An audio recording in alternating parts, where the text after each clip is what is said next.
여러분들, 호위에서 가장 제일 잘 만든 모드가 뭐라고 생각하십니까? 저는 이 모드라고 생각합니다. 흐흐흐. 오늘의 모드는 블루 아카이브입니다. 오늘은 산뜻하게 여자 목소리로 해보겠습니다.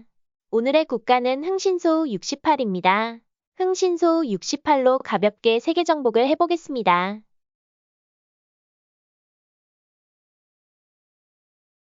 먼저 이 세계관에 대해 설명을 하자면, 어느 날 평화로운 키보토스에서 지구로 키보토스 학원들이 이동, 즉 차원 이동을 해서 키보토스 사회에서 큰 혼란이 온 상태입니다.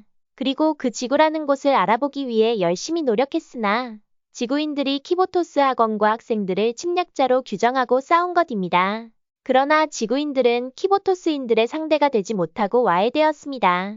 그리고 각 학원들은 자리를 잡기 시작했고 그 사이에 흥신소 68이 껴있는 상황입니다.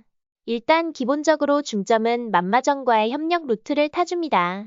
그 사이 총학생 회장이 실종되고 발키리 교정국에 있던 죄수들이 탈옥하는 등 혼란이 연속적으로 일어나던 중 트리니티에선 세이아가 티파티 호스트로 선출되었지만 바로 습격을 받아버렸습니다. 그리고 그 틈을 타 미카가 집권을 하고 말았습니다. 하지만 저희에겐 오히려 희소식입니다. 이유는 조금 이따 말씀드리겠습니다. 그 후 만마정과의 권력투쟁 중점을 찍어준 다음 모인 정치력들로 권력투쟁을 하다 보면 게엔나 학원의 권력을 차지할 수 있는데 이때 바로 합병하면 안 되고 트리니티 세력권에 들어간 다음 통일해 주어야 합니다. 왜냐하면 트리니티는 역사적으로 게엔나를 침공하기 때문에 우리가 게엔나를 먹고 세력 가입을 하려 하면 거부합니다. 군대가 재편되는 대로 희나의 선도부를 침공해주고 합병한 다음 통일된 게엔나 중점을 찍으면 핵심주가 되며 조금 더 중점을 찍으면 게엔나 학원들의 장군을 쓸 수 있습니다. 이후 백기야행, 산해경 전쟁에 개입을 하려 하는데 산해경의 조건부 항복으로 종전되고 마는군요. 바로 백기야행의 정당화를 하는데 카이저 놈들이 독보 테러를 하고 말았습니다.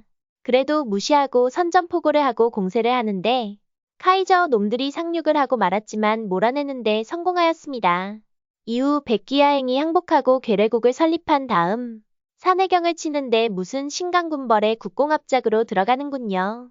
바로 대동아 공영권에 들어가준 다음 신강군벌로 병력을 보내 항복시키겠습니다. 신강군벌을 항복시키려는 사이에 카이저가 색채에 의해 멸망하였고 점수가 높지 않기 때문에 해군만 먹어줍니다. 드디어 신강군벌이 항복하고 산해경만 괴뢰국으로 받고 협정을 빠져나와줍니다. 이후 트리니티와의 전쟁을 준비하고 선전포고를 했는데 역시 3대 학원답게 쉽게 밀리지 않는군요. 하지만 트리니티 인력이 빵이 된 걸 알자마자 공세를 하니 시간이 좀 지나고 금방 밀리는군요. 이후 트리니티가 항복하고 트리니티의 땅을 전부 합병하면 트리니티 또한 멸망합니다. 이후 공산주의에 잠식된 샬레까지 공격해줍니다. 샬레를 항복시키고 샬레의 땅을 합병합니다. 이후 프랑스, 일본 세력의 SRT, 연합국을 공략 중인 색채, 일본 가는 길에 있는 소련, 그중 소련을 항복시키고 소련의 땅을 이탈리아와 함께 나눠 먹습니다. 그 다음으론 중국 전선에 병력을 배치하고 이후 인도를 항복시키고 일본 열도의 상륙작전을 시행합니다. 일본이 항복하고 중국 대륙과 일본 열도 프랑스를 먹어주고 스페인이 색채에게 상륙을 가는 걸 보자마자 핵을 떨궈줍니다. 그리고 색채가 항복하고 이탈리아를 칠 준비를 합니다. 이탈리아 세력을 전부 항복시키고 땅을 전부 합병해줍니다. 이제 마지막 전쟁만 남았습니다. 바로 연합국과의 전쟁 말입니다. 바로 영국이 상륙을 해준 다음 아프리카를 이용해 브라질에 상륙을 해줍니다. 이후 멕시코 미국까지 항복시킨 끝에 대전쟁이 끝났습니다. 연합국의 땅을 전부 합병해주고 나머지 잔챙이 나라들까지 합병하면 흥신소는 작은 나라에서 세계 통일을 이룩하는 첫 나라가 됩니다. 지금까지 시청해주셔서 감사합니다.